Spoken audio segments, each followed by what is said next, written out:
In 1990, a movie appeared that critics didn't know how to classify, and audiences never forgot. The late 1980s was a wild frontier for horror, where low budgets meant creative freedom. Frankenhooker took a classic Frankenstein myth and twisted it through exploitation sin. This is it, the moment we've been building to, no turning back now.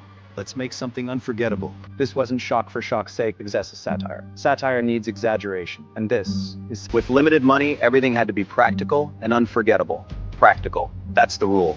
The film struggled in theaters, too strange for the mainstream, too bold to market. But on VHS, the movie found its real audience. Late nights, word of mouth, cult discovery. Censorship, bans, and outrage only strengthened its reputation.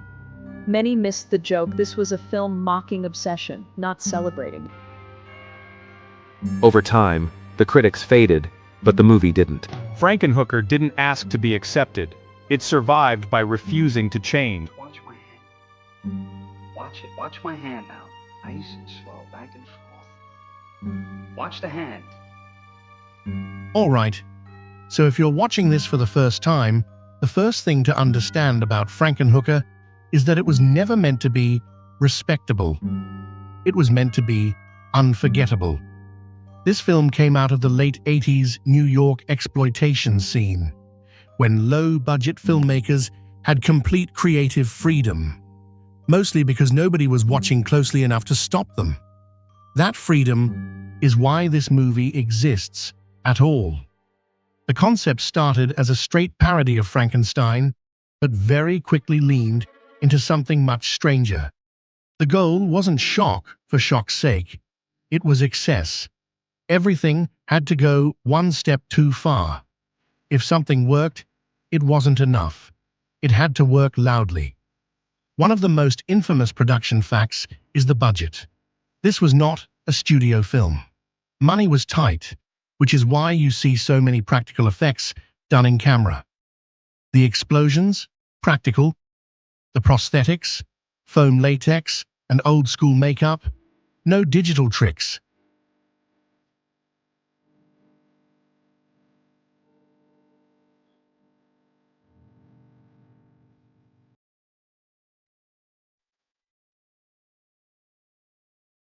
Because there weren't any. The super-drug subplot, believe it or not, wasn't added just for comedy. It was a way to justify spectacle cheaply. Instead of elaborate monster fights, you get sudden, shocking bursts. Quick, chaotic, and visually memorable.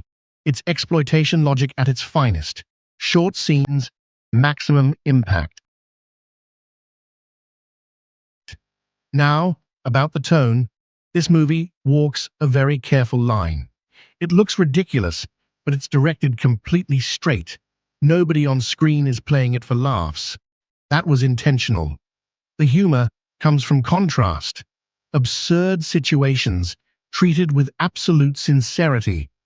Casting was also critical. The lead performances had to ground the madness. If the actors winked at the camera even once, the whole illusion would collapse. That's why the performances are so committed. They believe the movie.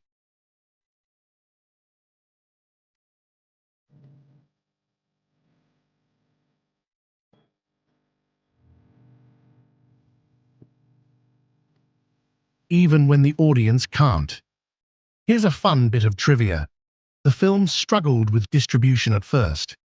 It was considered too weird for mainstream horror audiences and too extreme for comedy crowds.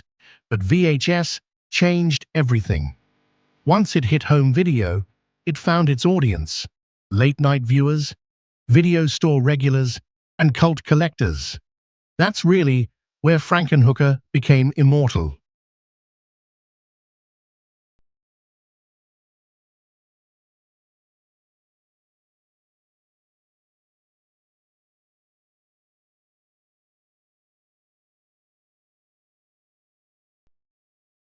Not in theaters, but on shelves, passed from friend to friend with the same sentence every time.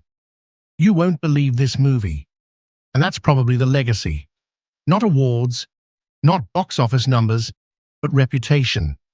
Frankenhooker survives because it refuses to behave like a normal film. It's loud, strange, tasteless to some, and completely fearless. And honestly, that's exactly how it was meant to be.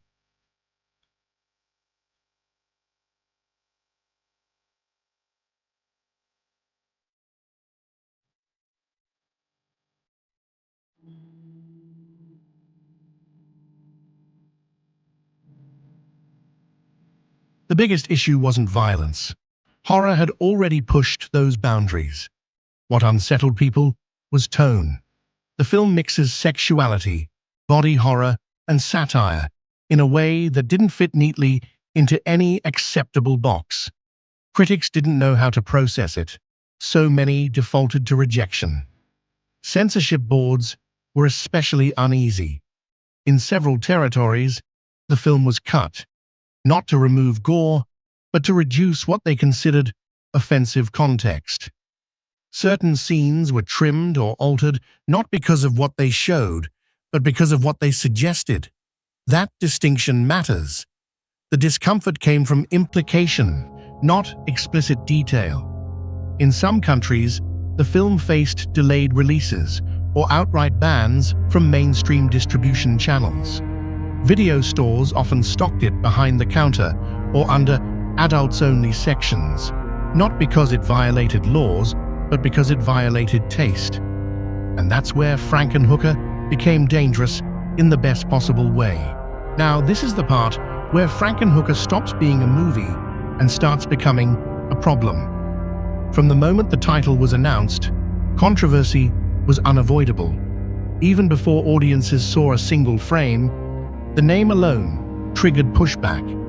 Some theaters refused to advertise it, others refused to book it entirely, not because they'd seen it, but because they didn't want to explain it. And that set the tone for everything that followed.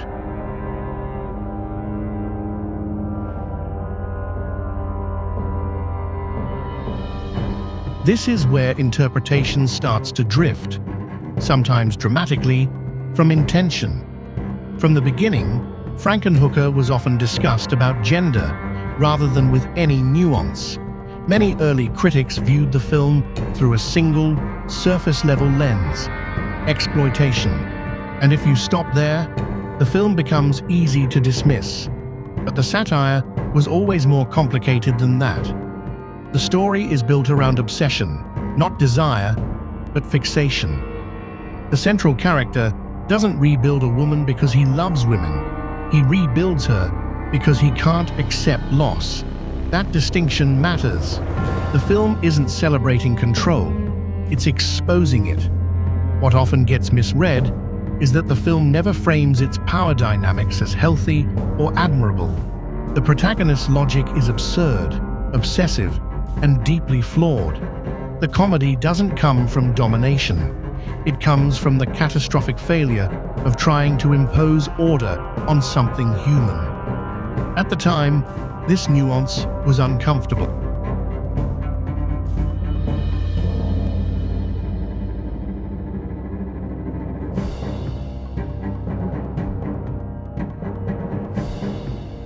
This is where interpretation starts to drift, sometimes dramatically, from intention.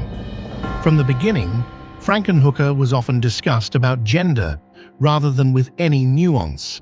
Many early critics viewed the film through a single, surface-level lens: exploitation. And if you stop there, the film becomes easy to dismiss. But the satire was always more complicated than that.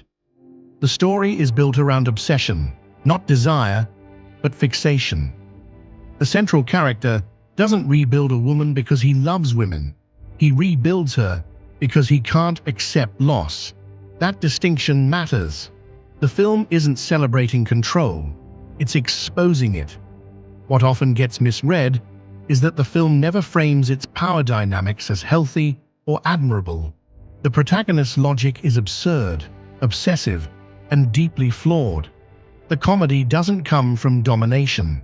It comes from the catastrophic failure of trying to impose order on something human. At the time, this nuance was uncomfortable. Satire that didn't clearly announce itself was often assumed to be endorsement. if a movie didn't explicitly condemn a behavior, it was accused of promoting it.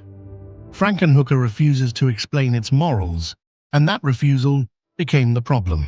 There's also the matter of agency. The character at the center of the film undergoes a transformation that critics often reduce to shock value. But the narrative doesn't strip her of presence. Once reanimated, she dominates the screen, not as an object, but as a force, loud, unpredictable, and impossible to control. That inversion is the joke. The film presents a fantasy of control, and then immediately dismantles it. The satire is aimed squarely at the idea that you can engineer perfection, obedience, or desire. Every attempt collapses under its own arrogance. Unfortunately, satire that mocks systems rather than individuals is easy to miss, especially when wrapped in exploitation aesthetics. Many early readings focused on imagery and ignored structure. What's ironic is that modern audiences, more familiar with layered satire, tend to read the film with greater generosity. What once seemed crude now reads as exaggerated critique. The discomfort remains, but it's contextualized. The misinterpretation wasn't accidental, it was cultural. The film arrived at a moment when audiences wanted clear moral lanes. Frankenhooker refused to stay in one, and that refusal confused people. Time has a way of sorting things out. When Frankenhooker was released, many critics treated it as disposable, a curiosity at best, a provocation at worst. Reviews focused on taste rather than construction, on offense rather than intent. But criticism is temporary. Films are patient. Over the years, what's changed isn't the movie, it's the audience. Modern viewers are more fluent in genre language.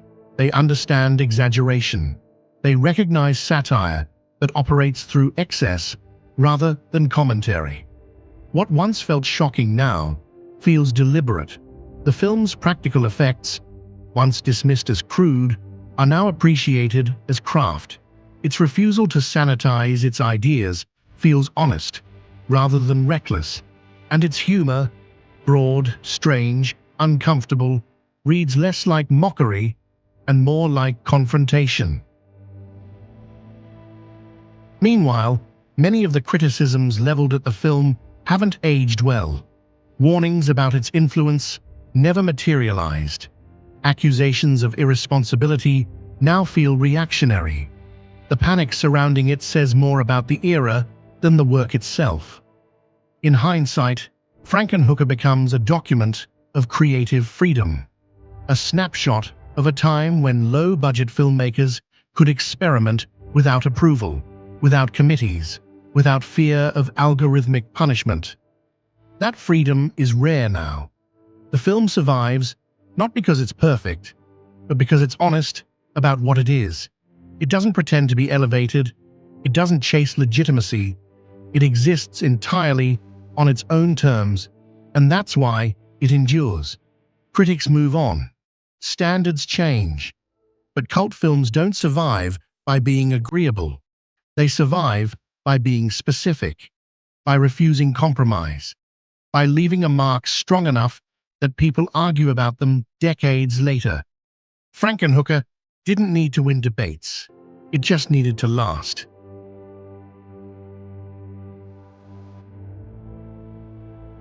Every cult film is tested by time, not by popularity, not by box office, but by endurance. The cult film survival test is simple, and most movies fail it. The first question is this: does the film still provoke a reaction decades later? Not nostalgia, not irony, a genuine response, discomfort, laughter, confusion, curiosity. If a film can still make an audience argue about it long after its release, it's already passed the first stage. The second question is harder. Can the film exist without explanation? Cult films don't require permission or context to survive. They don't wait to be rehabilitated by critics or softened by time.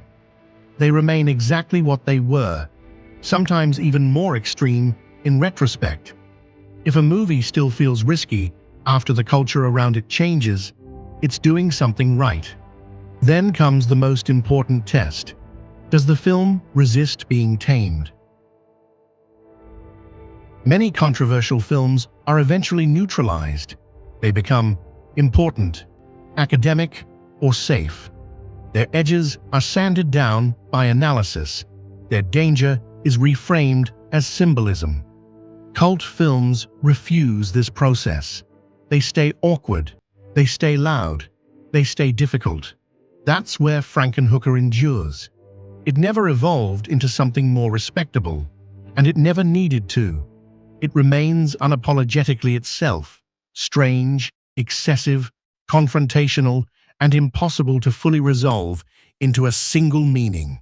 The final test is survival without relevance. Trends change, tastes shift, but cult films don't chase relevance. They wait.